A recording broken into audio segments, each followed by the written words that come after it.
क्या होगा जब एक ग्रुप ज़ोंबी आइलैंड पर फंस जाता है। एक ऐसा आइलैंड जो कि पूरी तरह से ज़ोंबी से भरा हुआ था। तो क्या वे सर्वाइवर्स वहां से कभी निकल भी पाएंगे? और इस आइलैंड पर ज़ोंबीज आए कहां से? जबरदस्त थ्रिल और मिस्ट्री से भरी इस कहानी द रिजॉर्ट को चलिए शुरू करते हैं। कहानी की शुरुआत एक मोनोलॉग से होती है जिसमें कि बताया जा रहा था कि कैसे 10 साल पहले पूरी ही पृथ्वी पर एक खतरनाक वायरस फैल गया। हर और ज़ोंबीज आम लोगों को काट रहे थे। ऐसा लग रहा था कि शायद से पृथ्वी ज़ोंबी लैंड बनकर रह जाएगी। लेकिन फिर सर्वाइवर्स ने पलटवार करने का फैसला किया। आर्मी ऐसे पूरे ही एरियाज को बम से उड़ा देती जहाँ कहीं भी ज़ोंबीज मौजूद होते।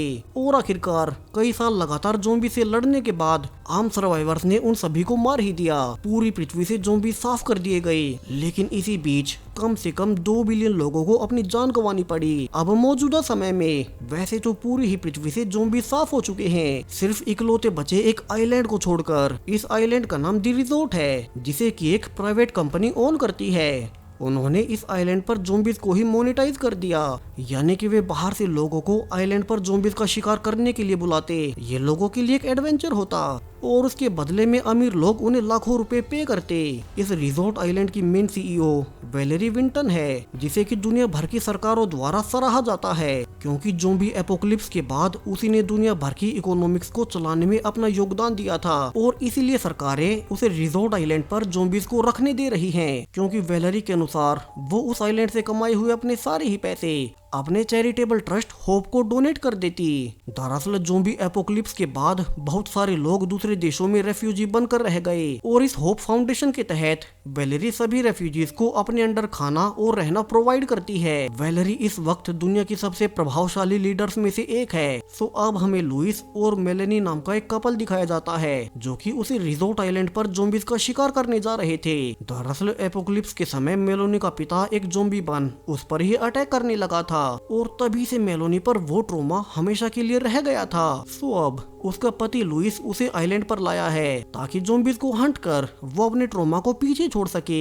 अब दोनों अपने बाकी ग्रुप के साथ उसी आइलैंड पर फ्लाइट के जरिए जाने लगते हैं। यहाँ उनके ग्रुप को अलग से आइलैंड पर एक साथ रखा जाएगा। अब उनके बाकी ग्रुप के लोग थे 2 गेमर्स जैक और एल्फी जो कि रियल लाइफ में ज़ोंबीज को मारने का थ्रिल लेना चाहते थे क्योंकि जब ज़ोंबी एपोकलिप्स हुआ था तब वे बहुत छोटे थे और इसलिए अब इस आइलैंड पर ज़ोंबीज का शिकार करने आए हैं। इसके अलावा एक मिस्टीरियस लड़की सेडी जो कि ज्यादा किसी से बात नहीं करती और आखिर में एक रिटायर्ड एक्स सोल्जर आर्चर जो कि सिर्फ इसलिए आया है क्योंकि उसे ज़ोंबीज को मारना अच्छा लगता था। अब सभी को एयरपोर्ट से गाड़ियों द्वारा पिक कर फेमस रिजॉर्ट में लाया जाता है और शाम को जब सभी लग्जूरियस खाना और ड्रिंक्स एंजॉय कर रहे थे तो रिजॉर्ट की ओनर वैलेरी सबको स्पीच देती है कि कैसे इस आइलैंड पर वो अपनी सारी फैंटेसीज को पूरी कर सकते हैं। इसके अलावा जो लोग ज़ोंबी एपोकलिप्स के दौरान डर गए थे वे भी अपने डर को यहाँ आकर निकाल सकते हैं। अब बाकी सब तो डिनर कर रहे थे लेकिन सीढ़ी सबसे चिपते हुए अकेले में कुछ ढूंढने लगती है और वो गार्ड से बचकर जल्दी से मेन कंट्रोल रूम में घुस गई थी। वो जल्दी से एक पेन ड्राइव निकाल पूरे सिक्योरिटी सिस्टम को हैक करते हुए उसका डेटा कॉपी कर रही थी। हालांकि उसे मेन कंट्रोल रूम से निकलते हुए उसी एक्स सोल्जर आर्चर ने देख लिया था लेकिन वो इस पर ज्यादा ध्यान नहीं देता। अब अगली सुबह ग्रुप को ज़ोंबी हंटिंग के लिए ले जाया जाने लगता है। उनका ग्रुप गाइड टॉम होगा जो कि उनके साथ ही रहेगा ताकि वे ज़ोंबीज के ज्यादा करीब ना जाएं। तो वहीं उनके जाने के बाद जब ऑफिशियल्स गेट्स को बंद कर ही रहे थे तो उनका पूरा सिक्योरिटी सिस्टम अचानक से ही मेल फंक्शन करने लगता है और वैलेरी सभी को इसकी जाँच करने को कहती है जबकि ग्रुप दूसरी ओर हंटिंग ग्राउंड में पहुँच चुका था और गाइड टॉम उन्हें ब्रीफ करने लगता है कि वे इलेक्ट्रिक फैन से दूर ही रहें। यहाँ से वे जितने भी चाहे उतने ज़ोंबीज को मार सकते हैं। अब मेलोनी देखती है कि वहाँ सैकड़ों ज़ोंबीज भरे पड़े थे और लुइस के समझाने के बावजूद वो हिम्मत नहीं कर पा रही थी कि वो किसी भी ज़ोंबी को मारे। उसे अपना पिता अभी तक याद था। वहीं दूसरी ओर दोनों गेमर्स जैक और एल्फी जल्दी से शूटिंग कर ज़ोंबीज को मारने लगते हैं और लुइस भी एक ज़ोंबी को मारकर अपनी राइफल मेलोनी को देते हुए कहता है कि उसे भी अपना डर दूर करना चाहिए। मेलेनी इसकी कोशिश भी करती है मगर निशाना लगाने के बावजूद वो ऐसा नहीं कर पाती। वहीं आर्चर तो प्रोफेशनल शूटर ही था तो वो बड़ी आसानी से ज़ोंबीज को मारने लगता है। बाकी ग्रुप भी उसकी इस एबिलिटी को देख काफी हैरान था क्योंकि उसका एक भी शूट खाली नहीं जा रहा था। और अब कुछ देर हंटिंग के बाद गाइड टॉम उन्हें उनकी कैंपिंग साइट पर ले जाता है जहाँ वे आज की रात कैंपिंग करते हुए बिताने वाले थे। गाइड बताता है कि उनके इस पूरे एरिया को चारों ओर से इलेक्ट्रिक फेंसिस से कवर किया गया है, तो यहाँ कोई ज़ॉम्बी नहीं आ सकता। तो वहीं दूसरी ओर रिजॉर्ट के कंट्रोल रूम में वो सिक्योरिटी मेल फंक्शन अभी भी सोल्व नहीं हो पाया था। वैलेरी से काफी डर जाती है क्योंकि सिस्टम के बिना वे ज़ॉम्बीज को कंट्रोल नहीं कर पाएंगे। वो कहती है कि उन्हें जल्द से जल्द सब कुछ नॉर्मल करना होगा और अब इंजीनियर्स जल्द ही पता कर लेते हैं कि किसी अनजान आदमी ने यहाँ आकर उनके सिस्टम में एक ऐसा वायरस छोड़ा है जिसने कि उनके पूरे ही सिक्योरिटी सिस्टम को ही बर्बाद करके रख दिया। वैलेरी को बताया जाता है कि अगर सब कुछ जल्दी से रिस्टोर नहीं किया गया तो इस आइलैंड के सारे ही ज़ॉम्बीज हर ओर घुस जाएंगे क्योंकि उनकी फेंसिंग की इलेक्ट्रिसिटी भी बंद पड़ चुकी है। वहीं बाहर अब तक ज़ॉम्बीज मेन रिजॉर्ट तक पहुंच चुके थे। वे एक एक कर सभी को काटना शुरू कर देते हैं और चूंकि किसी को इसका अंदाजा तक न था तो कोई भी समझ नहीं पाता कि अचानक से ज़ॉम्बीज उनके रिजॉर्ट में कैसे घुस आए। सभी गेस्ट्स एक एक कर काटे जा रहे थे और गार्ड्स भी कुछ नहीं कर पाते। जल्दी बाहर हर कोई ज़ॉम्बी बन गया था और अब सारे ही ज़ॉम्बीज मेन कंट्रोल रूम में घुसकर हर किसी को काटने लगते हैं। वैलेरी देखती है कि कैसे उसकी आंखों के सामने उसके सारे ही एम्प्लॉइज को एक एक कर मारा जा रहा था और वे उस तक भी पहुंच पाते। उसके पहले ही वैलेरी भागकर खुद को अपने ऑफिस में लॉक कर लेती है। उसका एक एम्प्लॉय बाहर से उसे भी अंदर लेने को कहता है मगर वैलेरी डर के मारे दरवाजा नहीं खोलती और उसे बाहर ही मरने देती है। वहीं अब तक कंट्रोल रूम के नष्ट होते ही अपने आप डेंजर प्रोटोकॉल एक्टिवेट हो गया था, यानी कि सरकार पूरे आइलैंड को ही कुछ घंटे बाद पूरी तरह से उड़ा देगी। दरअसल ये प्रोटोकॉल पहले ज़ॉम्बी एपोकलिप्स के बाद बनाया गया था ताकि बाहर दुनिया में फिर से ज़ॉम्बीज न जा सके। वहीं दूसरी ओर कैंप में इन सब से बेखबर मेलानी सैडी से पूछने लगती है कि वो अकेले ही इस ट्रिप पर क्यों आई। यहाँ वे बातें कर ही रहे थे कि तभी उन्हें अपने पास एक ज़ॉम्बी आते हुए नजर आता है। एडी और मेलानी के पास गन तो थी ही मगर वे ज़ॉम्बी को मारने से हिचक रही थी और वो ज़ॉम्बी अब उन्हें काट पाता उसके पहले ही आर्चर आकर उन्हें बचा लेता है। अब टॉम सबको इकट्ठा कर बताने लगता है कि उन्हें सावधान रहना होगा। ज़ॉम्बीज का यहाँ तक आना ही नामुमकिन होना चाहिए था। चारों ओर के इलेक्ट्रिक फेंसिस को वे कैसे पार कर सकते हैं। टॉम एक हेडलाइट से देखता है कि उन्हें तो चारों ओर से सैकड़ों ज़ॉम्बीज ने घेर लिया था, यानी कि फेंसिंग की इलेक्ट्रिसिटी बंद हो गई और अब वे सेफ नहीं है। अब आर्चर जल्दी से सभी को मारने लगता है जबकि अंदर टॉम मेन कंट्रोल रूम से मदद मांगने की कोशिश कर रहा था लेकिन ना तो उसका कोई फोन ही उठाता है और ना ही उनकी कार ही स्टार्ट हो रही थी। अब उन्हें पता नहीं था कि कंट्रोल रूम में उनका फोन उठाने वाला अब कोई जिंदा बचा ही नहीं है। यहाँ सैडी और मेलोनी जब ज़ॉम्बी से छिपी रहे थे तो उन पर भी पीछे से एक ज़ॉम्बी अटैक कर देता है और वे उसे किसी तरह से बचते हुए गाड़ी के पास आ जाती हैं। यहाँ बाकी सब तो गाड़ी के ऊपर तक आ गए थे लेकिन जब आखिर में एल्फी ऊपर जा ही रहा था तो उसे कुछ ज़ॉम्बी काट ही लेते हैं। उसका साथी जैक अपने दोस्त को मरते हुए देख काफी दुखी था मगर वो अभी के लिए तो कुछ नहीं कर सकता। यहाँ उन्होंने आर्चर की मदद से बाकी सभी ज़ॉम्बीज को तो मार दिया मगर उन्हें पता था कि और भी ज़ॉम्बीज कभी भी यहाँ आ सकते हैं और अब वे पूरी ही रात गाड़ी के ऊपर चढ़कर बिताते हैं। सुबह टॉम सबको रिवील करता है कि शायद से ऐसा ही अटैक कंट्रोल रूम में भी हुआ होगा और अब उन्हें कोई बचाने भी नहीं आने वाला। इसके अलावा मेन प्रोटोकॉल भी एक्टिवेट हो चुका है और अब कुछ ही घंटे बाद इस पूरे आइलैंड को ब्लास्ट कर दिया जाएगा। तो अब उन्हें उससे पहले यहाँ से निकलना होगा वरना वे सब यही मारे जाएंगे। यहाँ उनके लिए प्रॉब्लम ये भी थी कि उनकी गाड़ी बंद पड़ जाती है तो वे मेन डॉक एरिया तक जा नहीं सकते और कंट्रोल रूम में ऑलरेडी ज़ॉम्बीज होंगे तो वहाँ वैसे ही खतरा है। अब टॉम और आर्चर आइलैंड के मैप को देख प्लान बनाने लगते हैं कि उनके पास में ही एक अंडरग्राउंड टनल बनी हुई है जिससे कि पैदल चलकर वे कंट्रोल रूम तक पहुंच जाएंगे और फिर वहां से आइलैंड से बाहर पानी में चले जाएंगे। तो सभी जल्दी से अब पैदल ही आगे बढ़ने लगते हैं। आर्चर सभी को लीड करते हुए आगे ले जा रहा था, हालांकि लुइस उसका विरोध भी करता है कि वो उनका लीडर नहीं है और अगर वे ऐसे ही धीमे धीमे आगे बढ़ते रहे तो काफी देर हो जाएगी। यहाँ वे दोनों बहस कर ही रहे थे कि पीछे से जैक पर भी एक ज़ॉम्बी अटैक कर देता है और उसे मारने के बाद टॉम ने नोटिस किया था कि ये तो उसी के जैसे एक और गार्ड था, यानी कि आगे कोई भी जिंदा सर्वाइवर नहीं बचा होगा।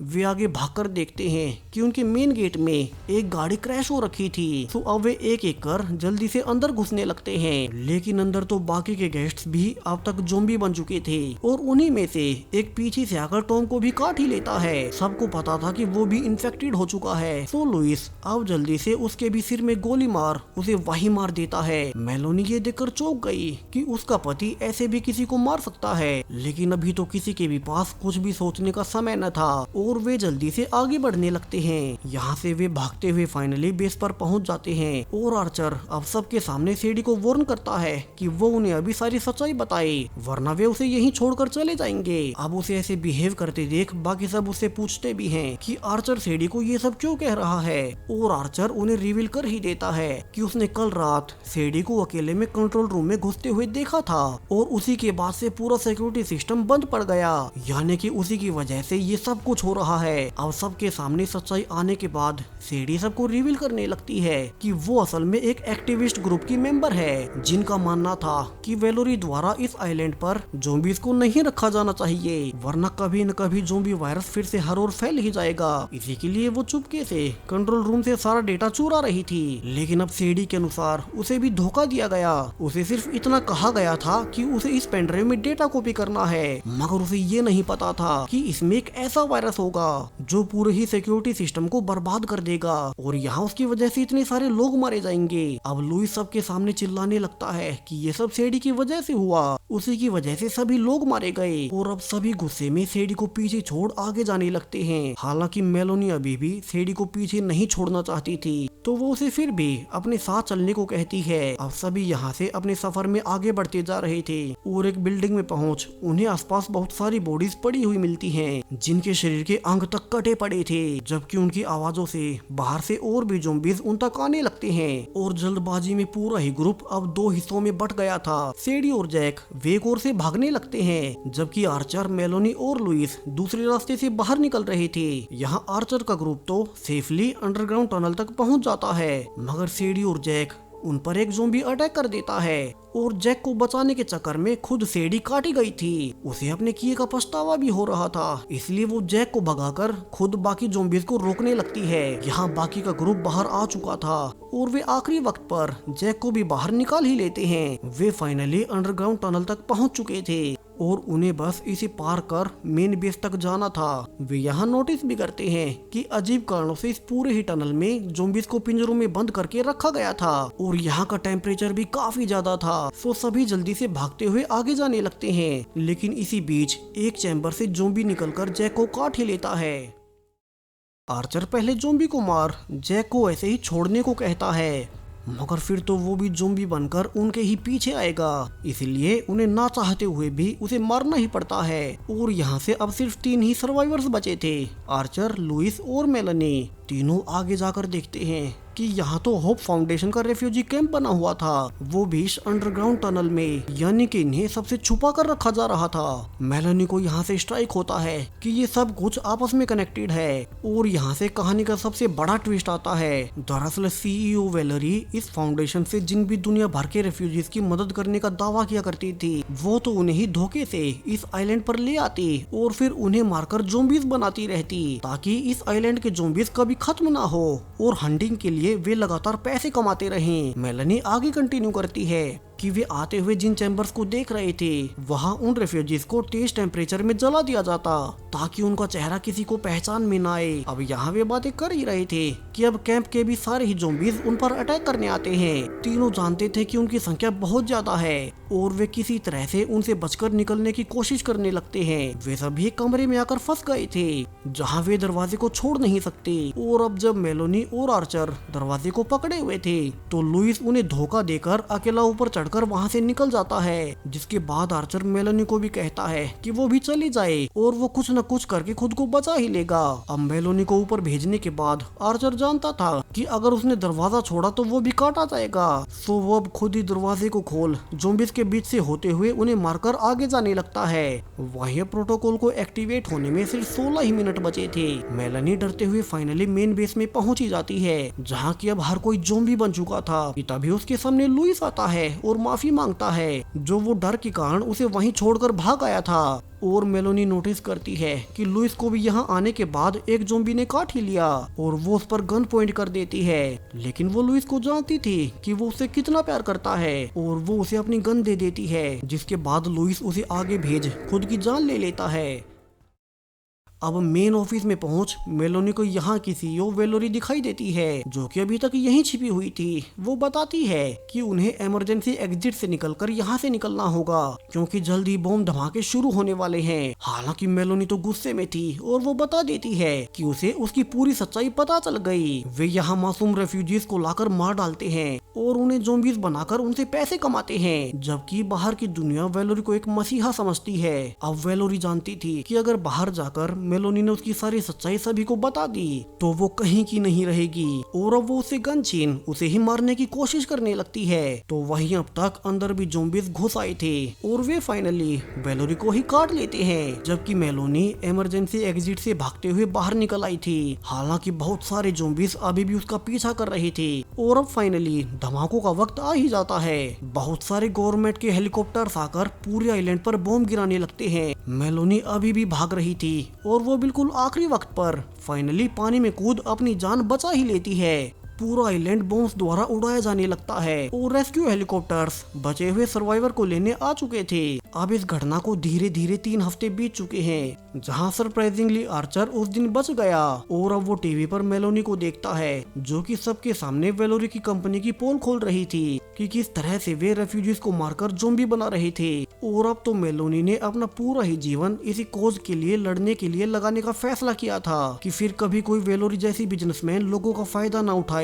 उसे लगा था कि अब दुनिया फिर से सेफ हो गई कि अब अचानक से टीवी पर खबरें आने लगती है कि उस रिजोर्ट आइलैंड के ज़ॉम्बीज इवॉल्व हो गए और अब वे पानी में सांस ले सकते हैं। वे पानी से होते हुए मेनलैंड पर एंट्री कर रहे थे, यानी कि फिर से पूरी दुनिया पर ज़ॉम्बी अटैक होगा और एक बार फिर से इंसानों को उन्हें मारना पड़ेगा। इसी थ्रिलिंग एंडिंग के साथ ये कहानी यहीं पर खत्म हो जाती है। सो वीडियो पसंद आया हो तो इसे लाइक करते जाएं, साथ ही चैनल को सब्सक्राइब करें और भी ऐसे ही नई ज़ॉम्बी मूवीज के लिए।